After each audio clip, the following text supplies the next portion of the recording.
Hi అండి, welcome back to our channel చూడరాదే. అందరికీ ముందుగా విజయదశమి శుభాకాంక్షలు. ఇన్ని రోజుల నుంచి నేను లేదనుకుంటున్నారా? వచ్చేసానండి ఇంకొక వీడియోతో. ఇన్ని డేస్ నేను కొంచెం బిజీగా ఉన్నాను. 11 days నేను పూజ చేసుకున్నాను ఇంట్లోనే. అది కాకుండా ఆరాధ్యకు కూడా ఫీవర్ వచ్చింది. అందుకే నేను వీడియోస్ ఏమి చేయలేకపోయాను. విజయదశమి రోజు వీడియో చేస్తున్నాను. మా వీడియోస్ అన్ని చూస్తున్నారా? దివ్య రోజు ప్రతి ఒక్క దసరా ఈవెంట్ గురించి వీడియోస్ చేస్తుంది కదా, చూడకపోతే ఒకసారి చూసేయండి. ఈ దసరాలో ఇద్దరం కలిసి చాలా సెలబ్రేట్ చేసుకుందాము, చాలా ప్లేసెస్ కి వెళ్ళాలి అనుకున్నాము. బట్ మా ఆరాధ్యకి ఫీవర్ వచ్చిందని చెప్పాను కదా, సో దానివల్ల నేను రోజు ఇంట్లోనే పూజ చేసుకోవడం వల్ల నేను ఎక్కడికి వెళ్ళలేకపోయాను. ఈసారి నవరాత్రులు 11 days వచ్చింది కాబట్టి 11 days నేను పూజ చేసుకున్నాను అనమాట. నేను కలసం అవన్నీ ఏం పెట్టకుండా జస్ట్ ఫోటో పెట్టుకొని అక్కడ అమ్మవారి ప్రతిమ ఒకటి పెట్టుకొని అక్కడ పూజ చేసుకున్నాను అనమాట. మార్నింగ్ ఈవినింగ్ కుంకుమ పూజ చేసుకున్నాను, అష్టోత్తరాలు చదువుకున్నాను. ప్రతి రోజు ఏ అమ్మవారిని ఏ అలంకరణతో ఉంటారో ఆ అమ్మవారికి అష్టోత్తరాలు చదువుకొని రోజుకొక ప్రసాదం చేసుకొని అమ్మవారికి నైవేద్యంగా చూపించాము. నేను ఒక్కదాన్నే కాదు, మా అత్తయ్య గారు నాకు చాలా హెల్ప్ చేశారు. నేను దేవుడి దగ్గర అంతా సర్దుకుంటుంటే ప్రసాదం, రోజు ఒక ప్రసాదం అమ్మవారికి మా అత్తయ్య గారు ప్రిపేర్ చేసి ఇచ్చారనమాట. సో ఈ రోజు దశమి లాస్ట్ రోజు పూజ కాబట్టి మేము అన్ని రకాల ప్రసాదాలు అమ్మవారికి నైవేద్యంగా చూపించాలనుకుంటున్నాము. ఈ రోజైతే ఇద్దరం కలిసి చేసాము. మాక్సిమం మా అత్తయ్య గారే స్వీట్స్ అన్ని చేశారు. నేను బూరెలు, గారెలు అవి చేశాను అనమాట. ముందుగానే దేవుడి ఆల్రెడీ నేను అన్ని సర్దేసుకునే కదా, రోజు పూజ కాబట్టి అక్కడ ఫ్లవర్స్ అన్ని తీసేసి కొంచెం అక్కడ శుద్ధి చేసేసి మిగతా అన్ని క్లీన్ చేసేసుకొని దేవుడి దగ్గర అవన్నీ ఉంటాయి కదా కుందులు, సో అవన్నీ క్లీన్ చేసుకొని పెట్టేసుకున్నాము. సో ఇప్పుడు నేను గారెలు వేస్తున్నాను. పక్కనేమో మా అత్తయ్య గారు దప్పలం అంటారు కదా, బుత్తపప్పు దప్పలం అవి కూడా ప్రిపేర్ చేస్తున్నారు. స్వీట్స్ కూడా మనం ప్రతిరోజు ఈ 10 days ఏవైతే ప్రసాదం చేస్తామో అన్ని పెట్టాలని చెప్పారు మా అత్తయ్య గారు. సో మాకు కుదిరినవి అన్ని ప్రిపేర్ చేస్తున్నాము. ఈ రోజు పూజ కూడా కొంచెం లేట్ అయింది. రోజు ఎర్లీగానే అయిపోయేది, నాది 9, 10 ఆ లోపలనే అయిపోయేది. 10:30 వరకు అయిపోయేది రోజు పూజ. ఈ రోజు 11 after 12 అయిందనమాట. మధ్యలో మా అమ్మాయి ఉంటుంది కదా, మా అమ్మాయిని చూసుకుంటూ మధ్యలో ఇవన్నీ మా అత్తయ్య గారికి అందిస్తూ, మా అత్తయ్య గారు చాలా మటుకు చేసేసారు. నేను కొన్ని అందిస్తూ ఉన్నాను అనమాట. సో నా టర్న్ ఏంటంటే నేను గారెలు వేస్తున్నాను. మ్యాక్సిమం నన్నే గారెలు వేయమంటారు మా అత్తయ్య గారు, ఎందుకంటే నాకు అలవాటు అవుద్దని. నేను ఎప్పుడు అంత వంటలు నాకేమి రావు, సో ఇప్పుడిప్పుడే నేర్చుకుంటున్నాను కాబట్టి మా అత్తయ్య గారు ఎంత హెల్ప్ఫుల్గా ఉంటారు నాకు. సో ముందు రోజే మేము ఏం చేసామంటే ఆ పిండ్లన్నీ రుబ్బి పెట్టేసేసుకున్నాము నైటే. అవన్నీ ఆల్మోస్ట్ పులిహార అయిపోయింది. ఒక పోపు ఒకటి పెట్టేస్తే అయిపోతుంది. చింతపండు రసం అంతా మిక్స్ చేసి పెట్టేసేసాము. ఇప్పుడు టర్న్ ఆ రోజు ఏమేం చేసామంటే ప్రసాదాలు పులిహార, గారి, బూరి, పరవాన్నం, రవ్వ కేసరి, చక్కెర పొంగలి, కట్ట పొంగలి, మహా నైవేద్యం అమ్మవారికి మనం ముద్దపప్పు మేమేంటంటే ఒక పులుసు చేస్తామన్నమాట, దప్పలం టైప్లో అది చేసామన్నమాట. చలివిడి, వడపప్పు, పానకం రోజు అమ్మవారికి నైవేద్యం చూపించాలి. మేము ప్రతిరోజు పెట్టాము, ఈ రోజు కూడా పెడుతున్నాము. దద్దోజనం కూడా పెట్టేశాము. ఇవన్నీ ఆల్రెడీ మేము ఈ 10 రోజుల నుంచి చేస్తున్నవే, చివరి రోజు కూడా చూపించాలనేసి చేస్తున్నాము. మధ్యలో 1-2 స్కిప్ అయి ఉండొచ్చు, మ్యాక్సిమం చేసేసాము. ఇప్పుడు నేను గారెలు చేస్తున్నాను కదా, కొంతమంది గారెలు ఏం చేస్తారంటే చేత్తో వేసేస్తారు కదా, నాకు అంత చేత్తో అంత షేప్ రాదనమాట. సో నేను ఏం చేస్తానంటే ఏదన్నా కవర్ ఉంటుంది కదా, మిల్క్ ప్యాకెట్ కవర్ కానీ, ఆయిల్ ఆ ప్యాకెట్ కవర్ కానీ, వాటిపైన కొంచెం వాటర్ డిప్ చేసుకుంటూ కొంచెం అవి వేస్తానన్నమాట. వేసి దాంట్లోనే ఆయిల్లో వేసేస్తాను వెంటనే. సో అప్పుడైతే నాకు కొంచెం షేప్ వస్తుంది అనమాట. ఇప్పుడిప్పుడే నేర్చుకుంటున్నాను కాబట్టి కొంచెం టైం పడుతుంది కాబట్టి ఇలా వేస్తాను. మధ్యలో మా ఆరాధ్యగాడు వచ్చేసింది, అమ్మ నాకు యాపిల్ కట్ చేసి ఇమ్మని. సో నేను యాపిల్ కట్ చేసి ఇచ్చేసాను. ఏదో చెప్తుంది నాకు, నేను ఇది తింటాను అది తింటాను కానీ, బట్ ఏమి తిందండి బాబు. ఇంకా గారెలు వేసేసాము చివర్లో. సో మర్చిపోయాను ఏంటంటే, ఇప్పుడు బూరెలు ఉంటాయి కదా, బూరి పిండితోనే ఆ దోశ పిండి ఉంటుంది కదా, ఆ దోశ పిండితోనే మేము పొంగు బూరెలాగా వేస్తామన్నమాట ఉట్టిగా. కొంతమంది ఏంటంటే కొంచెం బెల్లం యూజ్ చేస్తారు. మేము అలాగే కొంచెం దోశ పిండి ఉంటుంది కదా, అలాగే కొంచెం పొంగుతాయి కాబట్టి దాన్ని పొంగు బూరెలు అంటారు. అవి కూడా ఒక నైవేద్యం కింద వేసేస్తాము. ఇంకోటి ఏంటంటే అండి, మా అత్తయ్య గారు నాకు చెప్పారనమాట, వాళ్ళ అత్తయ్య గారు ఏం చేసేవారంట, మనం ఏదైనా వంట చేసేటప్పుడు మాట్లాడకుండా వేసేవారంట. మాట్లాడితే ఇప్పుడు మన సలైవా అనేది పడుతుంది కదా, సో అలా తుప్పెర్లు అలా పడతాయి అనేసి క్లాత్ కట్టుకొని అలాగా చేసేవారంట. గారెలు వేయడం కానీ బూరెలు వేయడం కానీ అలా చేసేవారంట. మనకంటే ఇప్పుడు కుదరదు కదండి, అప్పట్లో అలాగా నిష్టగా అండ్ మడితో చేసేవారు. సో నేను గారెలు వేసేసాను, గారెలు టర్న్ అయిపోయింది. నెక్స్ట్ పొంగుబూర్లు అని చెప్పాను కదా, పొంగుబూర్లు కూడా వేసేసాను అనమాట. అవి కూడా షేప్ అటు ఇటుగా వచ్చాయి, కాకపోతే నేనే వేయాలి నేనే నేర్చుకోవాలనేసి పొంగుబూర్లు కూడా వేసేసాను. ఏంటంటే అండి, పిండి బట్టి ఉంటుంది, ఏదైనా లూజ్ అవ్వకూడదు. ఫస్ట్ ఆఫ్ ఆల్ లూజ్ అవుతే అది కొంచెం చేంజ్ అయిపోతాయి, షేప్ వైజ్ కూడా షేప్ అవుట్ అయిపోతాయి. కొంచెం మన పిండి రుబ్బుకునేటప్పుడే కొంచెం గట్టిగా రుబ్బుకుంటే ఆ పిండి బాగానే వస్తుంది అనమాట. సో చూసారా, బాగానే ఉంది, కొంచెం అటు ఇటుగా వచ్చినాయి, పర్లేదు. నెక్స్ట్ ఏంటంటే దీంతో పాటు బూర్లు అన్నాను కదా, బూర్లు కూడా వేసేసాను నేను. మధ్యలో ఏమో పూర్ణం వేస్తాం కదా, పూర్ణం బూర్లు అంటారు కదా, పూర్ణం వేసాం. అదేంటంటే శనగపప్పు బెల్లం కలిపి వేసాం. కొంతమంది కొబ్బరితో పాటు వేస్తారు కదా, కొబ్బరి బెల్లం లాగా. మేము శనగపప్పు బెల్లం వేసాం అనమాట. ఎక్కువ మ్యాక్సిమం మేము ఇదే చేసుకుంటాం. ఏ అకేషన్కైనా, ఏ ఫెస్టివల్కైనా, వరలక్ష్మి వ్రతమైనా, వినాయక చవితి అయినా, ఏ పెద్ద పండుగలు వచ్చినా బూర్లు మెయిన్ పెడతాం అనమాట మేము. మా ఇంట్లో నేను 1 or 2 తింటాను, అంతకన్నా ఎక్కువ తిన్ను. మా ఆరాధ్యగాడు కూడా ఎక్కువ తిందు. మా హస్బెండ్ అండ్ మా అత్తయ్య గారు కొంచెం తింటారు. మా హస్బెండ్కి స్వీట్ అంటే చాలా ఇష్టం, కానీ ఇప్పుడు తినట్లేదు. సో ఎంతో చేయట్లేదు, కొంచెం అమ్మవారి వరకు చేస్తున్నాము. అండ్ కొంతమంది ఇప్పుడు మా పక్కన వాళ్ళకి పెట్టుకుంటాం కదా, అలా కూడా కొన్ని క్వాంటిటీ దానికి తగ్గట్టుగా చేసేసుకున్నాం. మా అత్తయ్య గారు పక్కనేమో మా అత్తయ్య గారు దప్పలం చేసేస్తున్నారు. మీకు ఈ రెసిపీ కావాలంటే కమెంట్ సెక్షన్లో కమెంట్ చేయండి. దప్పలం మేము నెక్స్ట్ వీడియోలో మా అత్తయ్య గారితో చేస్తాం. మా అత్తయ్య గారు చాలా బాగా చేస్తారు, ఆంధ్ర స్టైల్ వంటలు చాలా బాగా చేస్తారు. మా రాజమండ్రి వంటలు అంటారు ఏదైనా అంటే.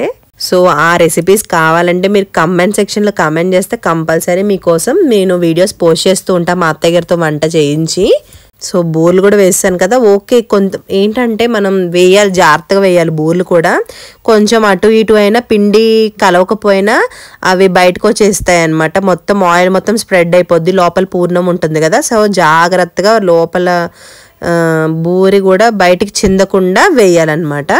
మేము నోములు చేసుకుంటాము, ఆ నోముల్లో ఈ బూర్లు కంపల్సరీ పెడతామన్నమాట. సో మా అత్తయ్య గారికి బాగా బూర్లు వేయడం అలవాటు. మా బూర్లు ఎవరికన్నా చాలా ఇష్టం అనమాట. ఇంకోసారి ఇవ్వండి మాకు మీరు చేసినప్పుడు అని అడుగుతారు. మా అత్తయ్య గారు అలా బాగా చేస్తారు.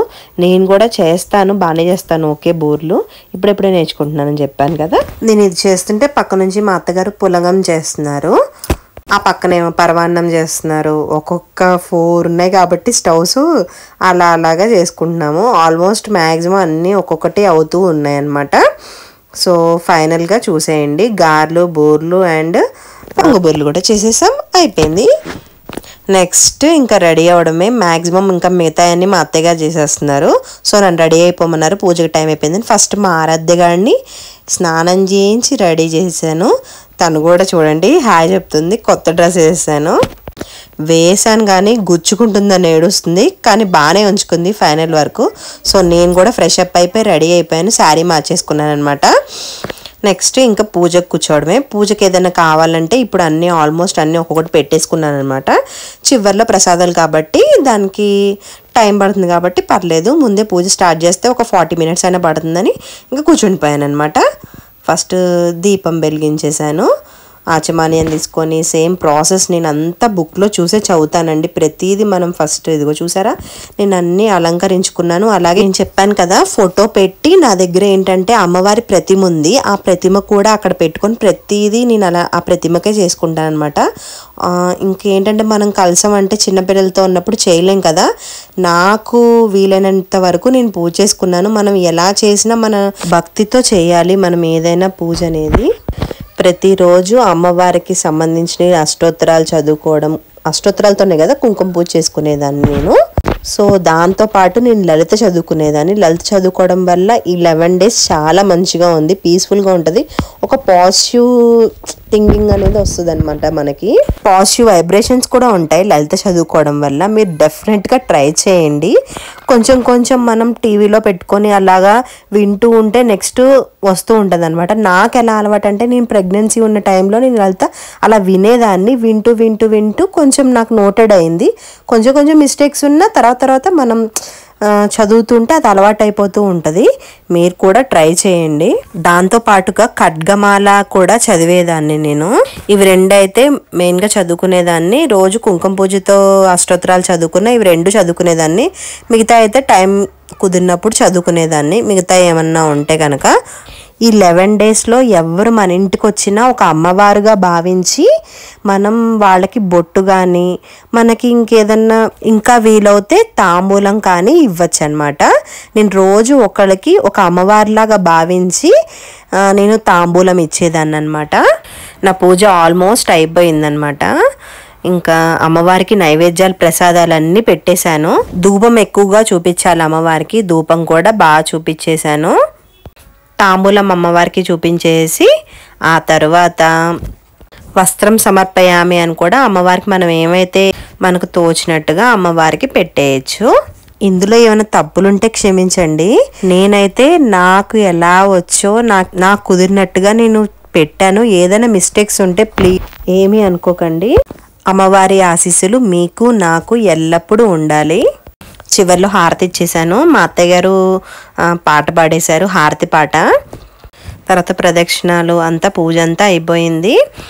ప్రసాదాలన్నీ అందరికీ పెట్టేశాను. నేను ఆ రోజు కూడా నేను మా నైబర్స్ ఉంటారు కదా వాళ్ళకి తాంబూలం ఇచ్చేసాను. ఆ తర్వాత మేమందరం ప్రసాదం తినేసామన్నమాట. ఆ తర్వాత ఈవినింగ్ మేము టెంపుల్కి వెళ్దాం అనుకున్నాం. ఓకే, మా అత్తయ్య గారు నేను ఆరాధ్యం తీసుకొని వెళ్ళామన్నమాట. మా హస్బెండ్కి వీలవ్వదు, ఆయన షిఫ్ట్లో ఉన్నారు. సో మేము ముగ్గురం కలిసి స్టార్ట్ అయిపోతున్నాం టెంపుల్కి. మధ్యలో మా ఆరాధ్యగాడు ఎత్తుకోమంది. సరే అలానే నడుచుకుంటూ మా ఆరాధ్యగాడిని ఎత్తుకుంటూ తీసుకెళ్ళాను. టెంపుల్కి వచ్చేసాం. కాకపోతే ఏంటంటే నేను అక్కడ ఏం పిక్స్ తీయలేదు, ఎందుకంటే స్టార్టింగ్ అనమాట, ఇది ఎంట్రన్స్. ఆల్రెడీ ఇక్కడ అలంకరిస్తున్నారు బయట. లోపల ఏంటంటే శక్తిపీఠం కదా, శక్తిపీఠం అనేసరికి ఏం వీడియోస్ ఏం తీయద్దన్నారు. నేనేం తీయలేదు, కానీ చాలా బాగా అలంకరిస్తారు. ప్రతిరోజు ఏ అలంకరణ అయితే ఆ అలంకరణ. బాలా త్రిపుర సుందరి, గాయత్రీదేవి, అన్నపూర్ణాదేవి, సరస్వతీదేవి, కాత్యాయని, లలితాదేవి, మహాలక్ష్మి, దుర్గాదేవి, మహాచండి, మహిషాసురమర్దిని, రాజరాజేశ్వరి దేవి, ఇవన్నీ చాలా బాగా జరిగాయి. ప్రతిరోజు ఒక పండగలా ఉందన్నమాట ఆ వాతావరణం అనేది. స్టార్టింగ్ లో చెప్పాను కదా, టెంపుల్ స్టార్టింగ్ లోనే మన పార్వతీదేవి పరమేశ్వరుడిని ఇద్దరిని అలంకరించేసి జమ్మి చెట్టు దగ్గరికి వెళ్ళి అక్కడ కూడా పూజ చేయడానికి తీసుకెళ్తున్నారు. పంతులు గారు ఏంటంటే త్రిశూలం పట్టుకున్నారు. లాస్ట్ టైం ఏంటంటే ఈ టైం కల్లా అంతా అయిపోయింది, 4 కల్లా వెళ్ళిపోయాం మేము టెంపుల్ దగ్గరికి, ముందే చేసేసారు. ఈసారి ఏంటంటే కొంచెం లేట్ అయిపోయింది, అందుకే చీకటి కూడా పడిపోతుంది. సో జమ్మి చెట్టు దగ్గరికి ఆల్మోస్ట్ రీచ్ అయిపోయాం మేము అందరం. సో ఏంటంటే ఇక్కడ జమ్మి చెట్టుకి పూజ చేసి జమ్మి ఆకులను ఒకరికొకరు ఇచ్చుకుంటారనమాట. అంటే ఒకరికొకరు మంచి జరగాలని కోరుకుంటూ అలా ఇస్తారంట స్నేహభావంతో. జమ్మి చెట్టు ఆకులను కోసుకొని మన ఇంటికి కూడా తెచ్చుకుంటే మనకు ఆరోగ్యం, శాంతి, ధనం, ఐశ్వర్యం కలుగుతుందంట ఈ జమ్మి ఆకుల వల్ల. కొంతమంది బుక్స్లో పెట్టుకుంటారు కదా, అలాగే ఇంట్లో బీరువాల్లో కొన్ని ప్లేసెస్లో పెట్టుకుంటారనమాట ఈ జమ్మి ఆకుల్ని.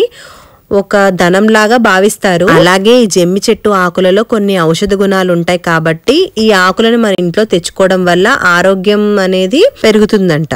అలాగే ఈ జమ్మి చెట్టు ఆకులను మన ఇంటికి తెచ్చుకోవడం వల్ల దృష్టి దోషాలు, ఏమైనా దోషాలు ఉంటే కనుక అవి కూడా పోతాయంట దీనివల్ల. ఈ జమ్మి చెట్టుని శమీ వృక్షం కూడా అంటారనమాట. దసరా రోజు ఈ జమ్మి చెట్టుకి పూజ చేసి దానికి ఉన్న ఆకులని తెచ్చుకోవడం వల్ల సంపద కలుగుతుంది అనుకుంటారు. ఇదే బంగారంలాగా భావిస్తారనమాట. ఇవన్నీ నేను మా అత్తయ్య గారు చెప్పారనమాట. నాకు ఇలా అమ్మ జమ్మి చెట్టుకి ఇలా పూజ చేస్తారు, ఇలా జరుగుతుందని చెప్పారనమాట. అందుకే మీకు తెలియని వాళ్ళకి ఒకవేళ తెలుస్తుందేమో ఈ వీడియో వల్ల అని షేర్ చేస్తున్నాను. ఇంకా పూజ అంతా అయిపోయింది, హారతి కూడా ఇచ్చేశారు పంతులు గారు. నెక్స్ట్ బ్యాక్ టు టెంపుల్ అనమాట. టెంపుల్కి వెళ్ళిపోయాము.